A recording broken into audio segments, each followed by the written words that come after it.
ভাইয়া 2000 টাকা আনছি, 2000 টাকার রক্ত খাওয়াও। আরে নিয়ে আসিস যখন কড়কড়ে নোট নে, এবার খা রক্ত। শালা এবার তো ছাড়। ভাইয়া আজকে 500 নিয়ে আসি, জলদি 500 টাকার রক্ত খাও। এই নে ভাই, জলদি খেয়ে নে।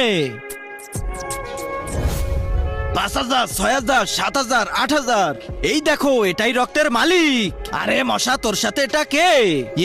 এও আজকে আমার সাথে রক্ত খাবে কেন? আরে মালিক, এর বোনের বিয়েতে বরপক্ষরা 1 লিটার রক্ত দাবি করছে। আচ্ছা তাহলে জলদি জলদি রক্ত নিয়ে নে আর টাকাগুলো দিয়ে দে। যাক, এবার 1 কোটি পুড়ে গেছে। মালিক একটা কথা বলবো? হ্যাঁ বল। কোন মানুষেরা তো আমাদের তাদের আশেপাশে যেতেই দেয় না, আর আপনি এত ভালো মানুষ যে টাকার বদলে আমাদেরকে রক্ত খেতে দেন। আচ্ছা মশা ভাই, তাহলে আজকে তুমি একটা কথা শোনো। কিন্তু তার আগে তোমার কাছে কোনটা